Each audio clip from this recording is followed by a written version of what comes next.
Hello friends, welcome to my channel. आज मैं Rajasthan technical university के अंदर जो सब्जेक्ट है बेसिक मैकेनिकल इंजीनियरिंग, इसका आज कंप्लीट सॉल्यूशन करने वाला हूं। फ्रेंड्स, ये लास्ट सेमेस्टर के अंदर ये पेपर के अंदर आया question, BTech first semester main back examination 2025, और इसका कंप्लीट आज मैं सॉल्व करूंगा। इस वीडियो में लास्ट तक बने रहे और बहुत इंपॉर्टेंट वीडियो है ये। सबसे पहले हम लोग समझते हैं कि इसका पैटर्न किस तरह से पूछा जाता है। इसमें 3 पार्ट के अंदर क्वेश्चन आता है, पार्ट ए, पार्ट बी और पार्ट सी। पार्ट ए के अंदर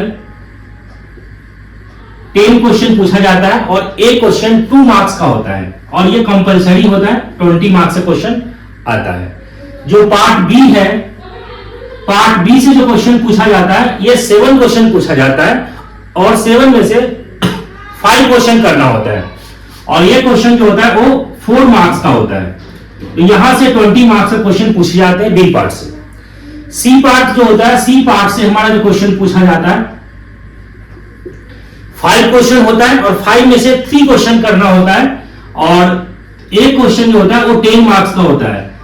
तो ये 30 मार्क्स का क्वेश्चन यहां से सी पार्ट से कवर करता है।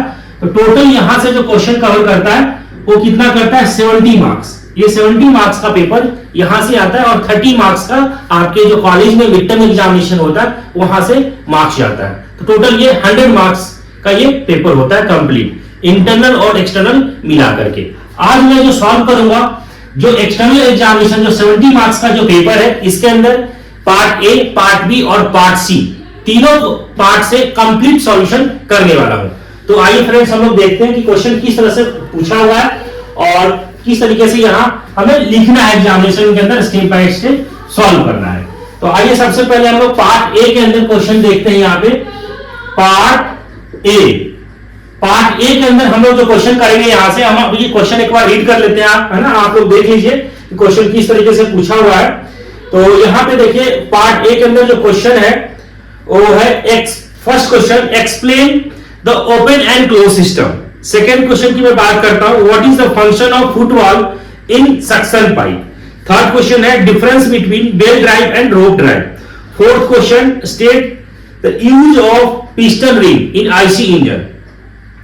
फिफ्थ क्वेश्चन है define ton of refrigeration. Sixth question, define mechanical engineering and thermal engineering. Seventh question है what is the function of refrigeration and air conditioning system. 8 question है आपका comparison between SI engine और CI engine, that means petrol engine और diesel engine के बारे में difference पूछ रहा है यहां से। 9 क्वेश्चन है व्हाट इज मैकेनिकल कपलिंग और 10 क्वेश्चन है व्हाट इज पंप। ये 10 क्वेश्चन यहां से है और तीनों को सारे क्वेश्चन आपको सॉल्व करना है, कंपलसरी है। तो आइए हम लोग स्टेप बाय स्टेप सॉल्व करते हैं। अब फर्स्ट क्वेश्चन की मैं बात करता हूं। फर्स्ट जो क्वेश्चन है यहां पे, क्वेश्चन फर्स्ट क्वेश्चन में ये कह रहा है कि explain open system and close system. अब हम लोग समझते हैं कि ओपन सिस्टम क्या होता है। वैसा सिस्टम, इन दिस सिस्टम, वैसा सिस्टम जिसके अंदर mass and energy both across the boundary of A system, that is called open system. अब ओपन सिस्टम किसको हम लोग बोलते हैं? ओपन सिस्टम वैसा सिस्टम जिसमें मास और एनर्जी, मास और एनर्जी दोनों क्रॉस करता हो, across the boundary of A system, that is called open system. जैसे मान लीजिए कि ये हमारे पास क्या है, ये कोई सिस्टम है, ओपन सिस्टम की बात करते हैं, ओपन सिस्टम, ठीक है। और यहां पे आप लिख दीजिए मास ट्रांसफर और यहां पे एनर्जी ट्रांसफर, एनर्जी ट्रांसफर। यहां पे वर्क ट्रांसफर कर दीजिए, ज्यादा वर्क ट्रांसफर, ठीक है। मास एंट्रिंग और मास लिविंग। तो वैसा सिस्टम जिसमें मास और एनर्जी दोनों cross the boundary of a system, that is called open system. जैसे इसके एग्जांपल की मैं बात करूं तो इसके अंदर एग्जांपल में कौन से हो जाएंगे, अगर मैं एग्जांपल की मैं बात करता हूं तो ठीक है, जैसे आपका स्टीम जनरेटर, स्टीम जनरेटर जिसको आप क्या बोलते हैं, बॉयलर, ठीक है ना। बॉयलर का काम क्या होता है कि उसके अंदर हमारा क्लोज वेसल होता है, उसके अंदर हम लोग पानी डालते हैं और हमारा वाटर स्टीम में कन्वर्ट हो जाता है, तो मास और एनर्जी दोनों क्या हो गया, एक्सचेंज हो गया। Motor car engine, motor car engine, ये भी किसके एग्जांपल है, ठीक है, ओपन सिस्टम का। अब मैं बात करता हूं नेक्स्ट जो है वो है क्लोज सिस्टम। इसके अंदर इसी के अंदर पूछा हुआ है क्लोज सिस्टम क्या होता है, तो ऐसा सिस्टम जो किसको बोलते हैं कि मास प्लस जो एनर्जी है, मास तो हमारा कांस्टेंट रहेगा, ये चेंज नहीं होगा, एनर्जी जो है वो एक्सचेंज होगा, that is called close system. वैसा सिस्टम जो यहां पे मास तो हमारा क्या रहेगा, कांस्टेंट रहेगा और एनर्जी हमारा क्या करेगा, एक्सचेंज करेगा, ठीक है, that is called close system. जैसा अगर मैं बात करूं यहां पे अगर आप डायग्राम बनाएंगे तो यहां पे कैसा हो जाएगा, अगर ये क्लोज सिस्टम, ठीक है, क्लोज सिस्टम के अंदर हमारा क्या होगा, मास हमारा क्या रहेगा, कांस्टेंट रहेगा। यहां पे आप लिख देंगे एनर्जी ट्रांसफर, यहां पे वर्क ट्रांसफर, ठीक है। इसके अंदर एग्जांपल की बात करूं मैं, इसके अंदर एग्जांपल कौन से हो जाएंगे, एग्जांपल की अगर मैं बात करता हूं, जैसे आपका फ्रीजर हो, आइसक्रीम फ्रीजर हो गया आपका, आइस क्रीम फ्रीजर, रेफ्रिजरेटर, ठीक है, रेफ्रिजरेटर हो गया, प्रेशर कुकर हो गया, प्रेशर कुकर,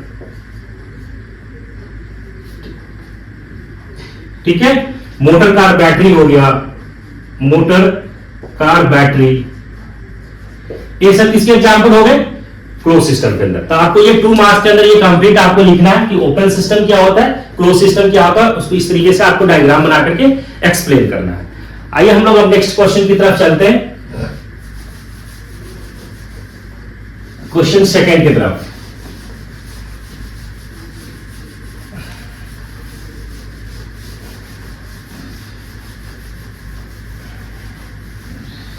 सेकंड क्वेश्चन की मैं बात करता हूं यहां पे, ठीक है। सेकंड क्वेश्चन में ये कह रहा है what is the function of football in suction pipe, what is the function of football in suction pipe, football का क्या फंक्शन है सक्शन पाइप के अंदर।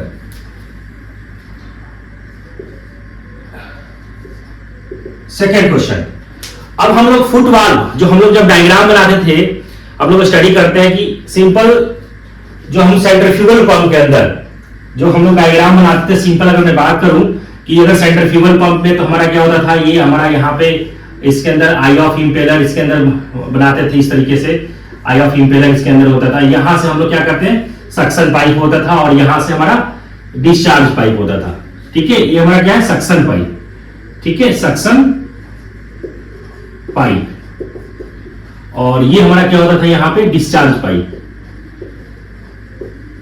डिस्चार्ज पाइप, ठीक है। और ये हमारा क्या होता था, इसके अंदर हमारा कर्व ब्लेड होता था, इसको हम लोग आई ऑफ इंपेलर बोलते थे, आई ऑफ इंपेलर, ठीक है। और यहां पे हमारा क्या होता है, नीचे हमारा वाटर सम्प लेवल होता है, यहां से हम लोग सिंपल क्या करते हैं, इसको ऑन करते हैं, जब हमारा पंप जब रोटेट करेगा तो हमारा यहां से पानी क्या होगा, सक करेगा। और यहां पे लगा हुआ होता है क्या, एक हमारा स्टेनर लगा हुआ होता है, इसके ऊपर में एक फुट वाल्व लगा हुआ होता है। स्टेनर क्या होता है, यहां से ये होता है फुट वाल्व, ठीक है। और ये हमारा पानी का लेवल होता है सम्प लेवल, यहाँ पे हमारे यहाँ इसके अंदर क्या पानी है, ठीक है। सक्शन पाइप जैसे ही होगा तो यहाँ से हम लोग मोटर को स्टार्ट करेंगे तो ये इंपेलर मूव करेगा तो यहाँ से हमारा पानी क्या होगा, सक करेगा और ये डिस्चार्ज करेगा, ठीक है, यही काम होता है। अब यहाँ पे हमारा मेन जो हमारा क्वेश्चन है, यहाँ से पूछ रहा है फुटबॉल का क्या फंक्शन है। अब ये फुटबॉल जो है ये वन वे वाल्व है, इसको हम लोग बोलते हैं वन वे वाल्व, एक ही डायरेक्शन में काम करता है, दूसरा चीज क्या होता है कि हम लोग को सेंट्रीफ्यूगल पंप में हमें प्राइमिंग करना पड़ता है। प्राइमिंग होता क्या है, इस सक्शन पाइप के अंदर एयर मिलता है, इसके अंदर जो पानी फिल होता है, कभी कभी क्या होता है इस जो डिस्चार्ज ये जो हमारा केसिंग है इसके अंदर जो होता है, इसके अंदर क्या होता है कि एयर ले लेता है। तो एयर को रिमूव करने के लिए हम लोग करते क्या है कि यहां से जो डिस्चार्ज जो पाइप है इसके थ्रू हम लोग वाटर को फिल करते हैं, तो इस पानी पूरा क्या होगा इसके अंदर फिल हो जाएगा, इसके अंदर फिल होगा, इसके अंदर कोई एयर है तो एयर को रिमूव कर देगा।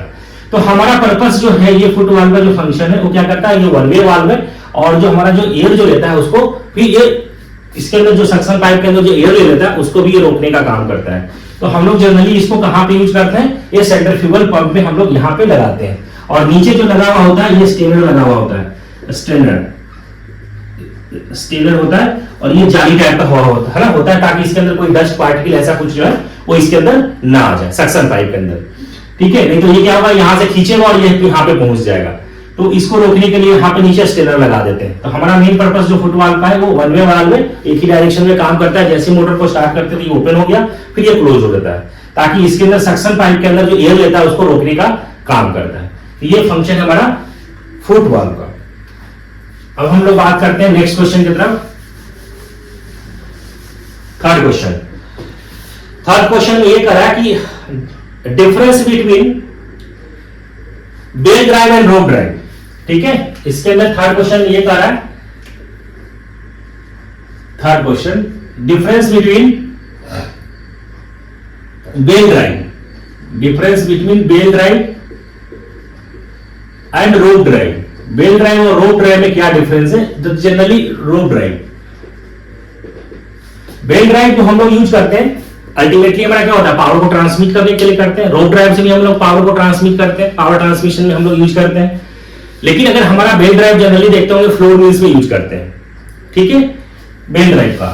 रोप ड्राइव देखते होंगे कि जहां पे अगर हमें लॉन्ग डिस्टेंस है और पावर को अगर सप्लाई करना होता है, जैसे देखते होंगे कि बिल्डिंग्स वगैरह में कन्वेयर वगैरह के हमें हायर हाइट पे अगर हम किसी लोड को लिफ्ट करना है, ठीक है, तो उस कंडीशन में हम लोग रोप का यूज करते हैं, ठीक है। वहां पे हम लोग बेल्ट नहीं करते, तो बेल्ट ड्राइव हम लोग वहां पे यूज करते हैं। जनरली हमारा जो डिस्टेंस होता है, जैसे अगर मान लेते हैं कि है ना 8 मीटर 10 मीटर है ना, तो वहां तक हम लोग तो यूज कर लेते हैं बेल्ट ड्राइव का। लेकिन अगर लॉन्ग बहुत ज्यादा लॉन्ग डिस्टेंस है और वहां पे हमें पावर को ट्रांसमिट करना है, तब हम लोग लॉन्ग ड्राइव ये रोप ड्राइव का यूज करते हैं, ठीक है।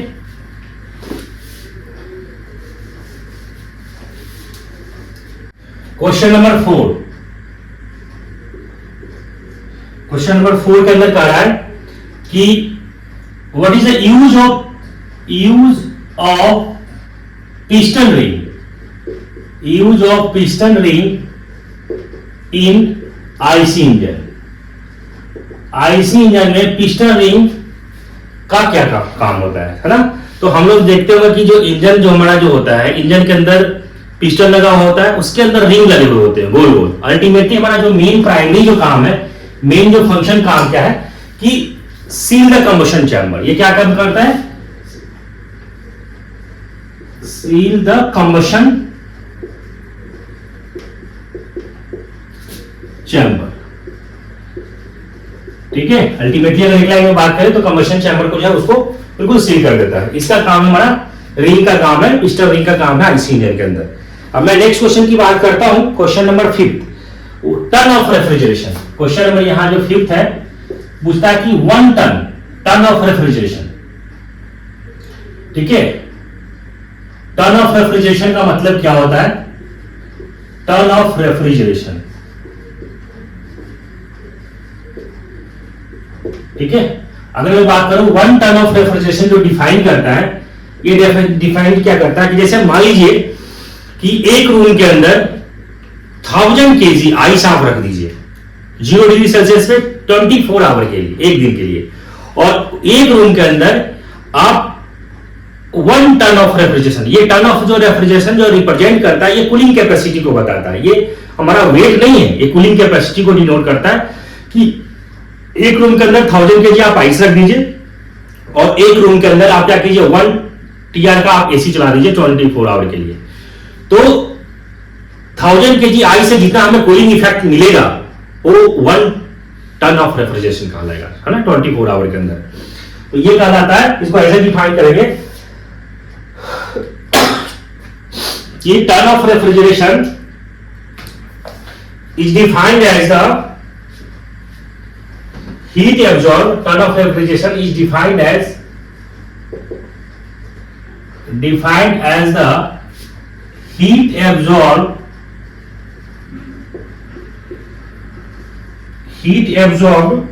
from a body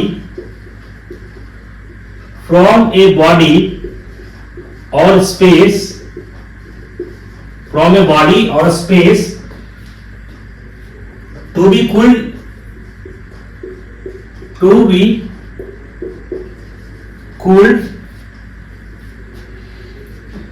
equivalent to the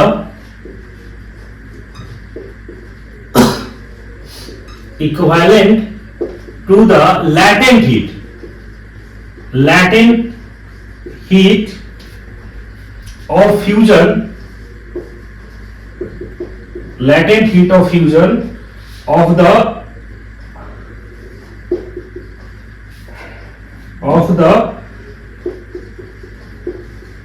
turn of ice from water at 0 degree Celsius.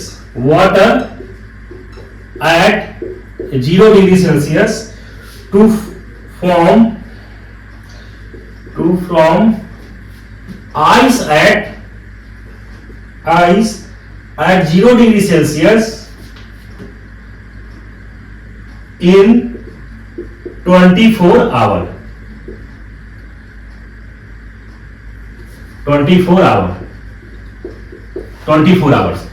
तो मैंने ये लिखा कि ये जो डिफाइन कर रहा है वो क्या डिफाइन किया कि heat absorb from a body और space to be cooled equivalent to the latent heat of the fusion ton of ice from water at 0 degree Celsius to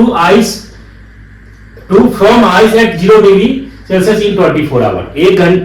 24 hour मतलब एक दिन के लिए 0 डिग्री सेल्सियस पे अगर हम हीट है ना करने का मतलब मैंने अभी समझाया कि 1000 केजी आप आइस रख दीजिए और आप 1 टन का आप एसी चला दीजिए 24 घंटे के लिए, तो लगभग आपको उतना ही इक्विवेलेंट कूलिंग कैपेसिटी बताएगा. जैसे अगर मान लीजिए इसको अगर आप डिफाइन करें कि 1 ton of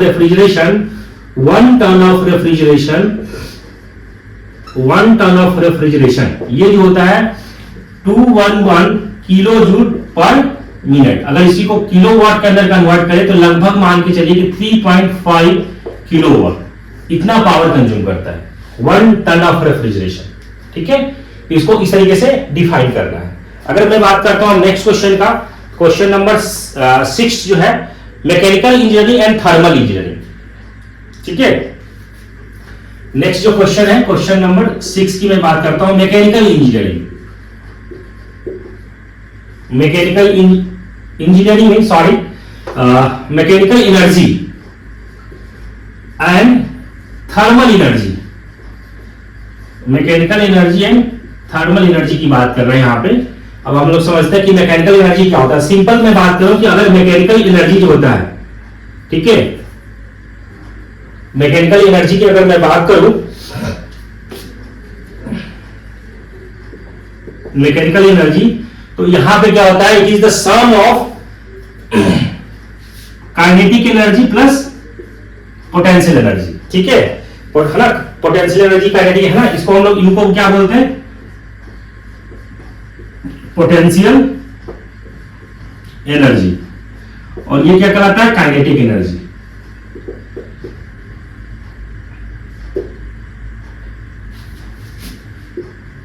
kinetic energy sum of क्या हो गया, potential energy plus kinetic energy, that is called mechanical energy. इसको हम बोलते हैं मैकेनिकल एनर्जी.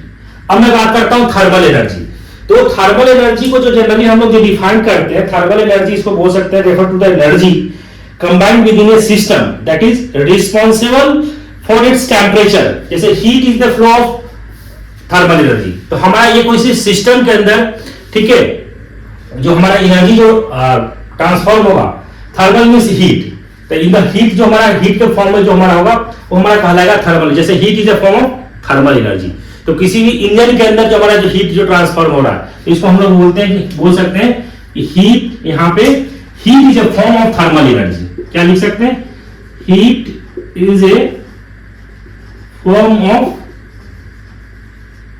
Thermal energy.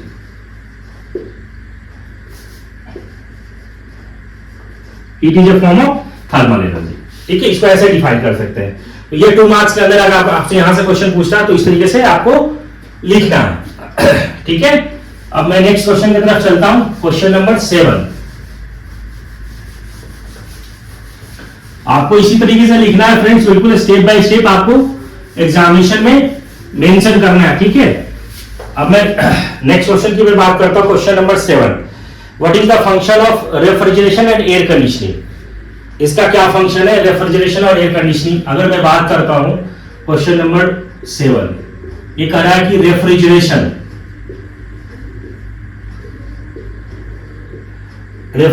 और एयर कंडीशनिंग। ठीक है, एयर कंडीशनिंग, रेफ्रिजरेशन और एयर कंडीशनिंग। जनरली हम लोग इसका रेफ्रिजरेशन का यूज करते हैं, क्या करते हैं, रेफ्रिजरेशन वहां पे हम लोग यूज करते हैं टू कूल द फूड, है ना। तो इसका हमारा जो पर्पस है, क्या ये पर्पस है कि यूज फॉर फूड, है ना, फूड फॉर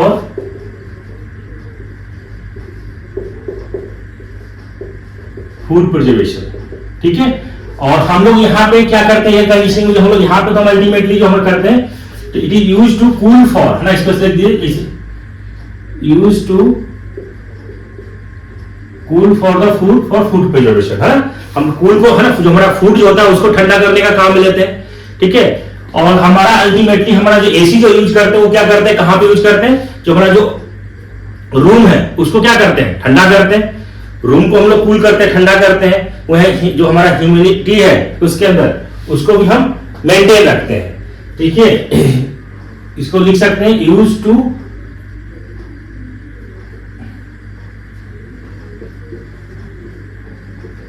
टू मेंटेन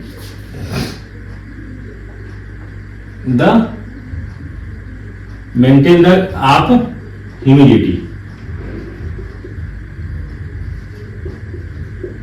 ठीक है, use to cool the room, ऐसा लिख दो, cool the room and maintain the humidity, है ना। दोनों को, है ना, रूम को भी। और दूसरा चीज हम लोग इस यहाँ पे हमें कोई फैन का रिक्वायरमेंट नहीं होता। अगर मैं बताऊं कि no required fan, no fan, यहाँ पे हमें फैन का रिक्वायरमेंट नहीं होता, लेकिन यहाँ पे हम लोग फैन रिक्वायर्ड होता है। ठीक है, यहाँ पे फैन रिक्वायर्ड होता है इसके अंदर। तो अल्टीमेटली हमारा काम क्या है कि इसके अंदर जो कंपोनेंट अगर जो हम लोग लगाते हैं रेफ्रिजरेशन में, इसके अंदर जो हम लोग कंपोनेंट लगाते हैं कौन कौन सा होता है। एक तो हमारा कंप्रेसर होता है, ठीक है, और कंडेंसर होता है, एक्सपेंशन वाल्व होता है, और इवोपरेटर होता है। इवोपरेटर होता है। इसके अंदर हम लोग क्या करते हैं, इवोपरेटर जो होता है इसके अंदर भी जो हम लोग लगाते हैं, अगर मैं बात करूं तो इसके अंदर भी कंप्रेसर होता है। ठीक है, कंप्रेसर, कंडेंसर और सेपरेट जो होता है हमारा, एक क्या होता है, इवोपरेटर होता है। सेपरेट हम लोग इवोपरेटर यूज करते हैं। तो इसके अंदर हम लोग सेपरेट यूज कर रहे हैं। और एक्सपेंशन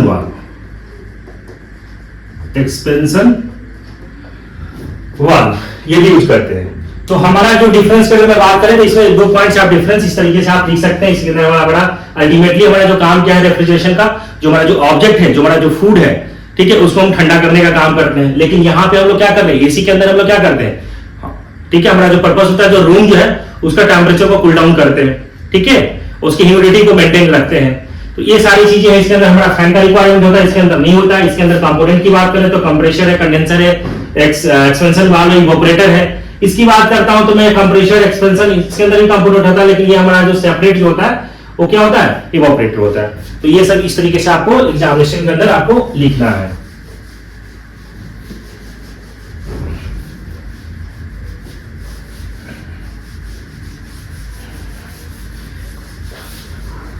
ठीक है, अब मैं बात करता हूं नेक्स्ट क्वेश्चन, क्वेश्चन नंबर 8। ये डिफरेंस बिटवीन है एसआई इंजन और सीआई इंजन। ठीक है, डिफरेंस बिटवीन क्या है क्वेश्चन नंबर 8 के अंदर, question number 8 SI engine, SI engine और यहां पे है सीआई इंजन। एसआई इंजन यहां पे लिख देता हूं एसआई इंजन और यहां पे लिख देता हूं, ये दोनों के बीच में डिफरेंस पूछ रहा है।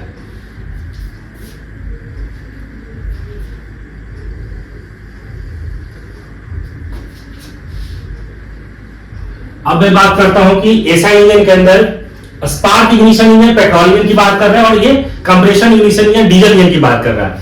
तो पेट्रोल इंजन में अगर मैं बात करता हूं कि यहां पे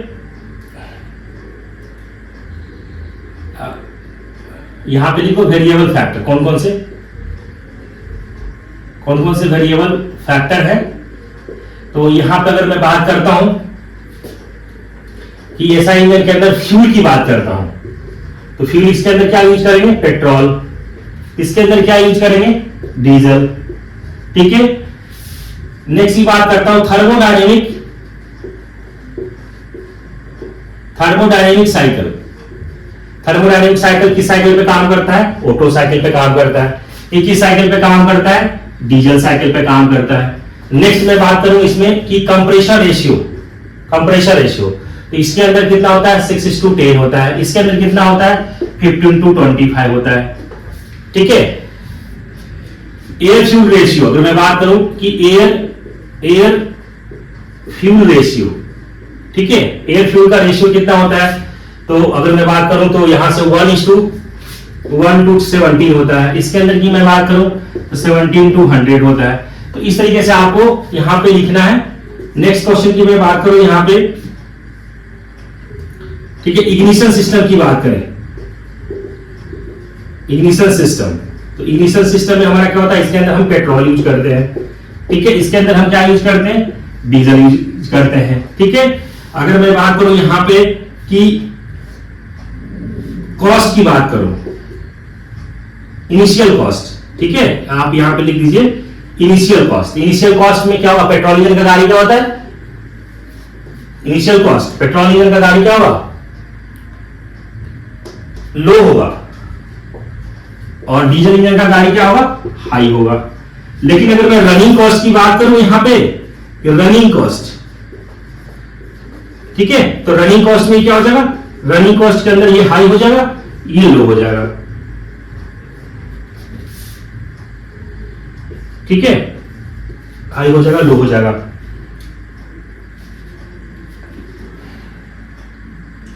इस तरीके से मैंने है ना यहाँ पे अभी 7 क्वेश्चन है ना लिखा है, और भी इसके अंदर पॉइंट्स है, लेकिन आपको अगर एग्जामिनेशन के अंदर ये 2 मार्क्स में अगर पूछा है तो 5 to 6 पॉइंट्स आप इसको लिख सकते हैं। तो इस तरीके से आपको इसके अंदर डिफरेंस लिखना है। ठीक है, अगर अब मैं नेक्स्ट क्वेश्चन की तरफ चलता हूं, क्वेश्चन नंबर 9। क्वेश्चन नंबर 9 जो है, क्वेश्चन नंबर 9 कह रहा है आपका what is mechanical coupling.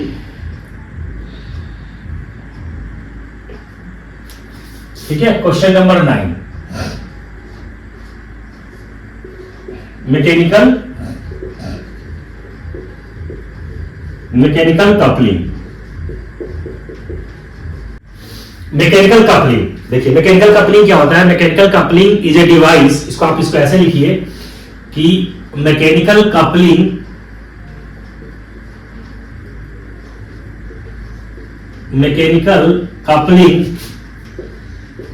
is a device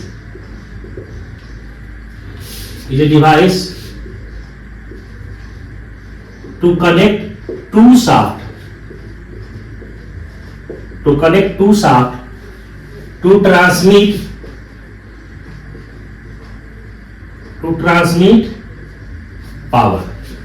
transmit power and torque।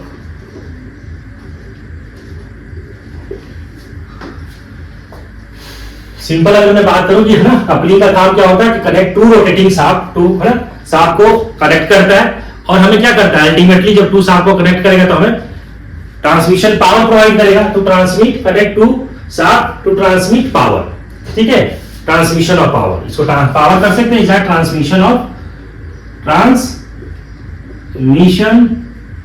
Of power and torque. Simple अगर मैं बात करता हूं कि कपलिंग का काम ये होता है कि पावर को ट्रांसमिट करता है, टॉर्क प्रोवाइड करता है जब हम दो सांप को कनेक्ट करते हैं। तो सिंपल हम इसको ऐसे डिफाइन करेंगे। अगर मैं बात करता हूं क्वेश्चन नंबर 10, ये हमारा पूछ रहा है व्हाट इज पंप।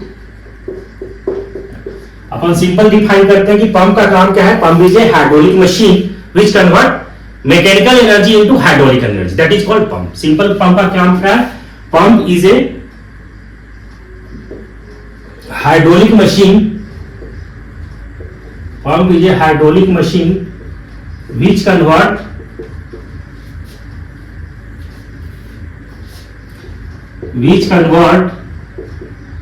mechanical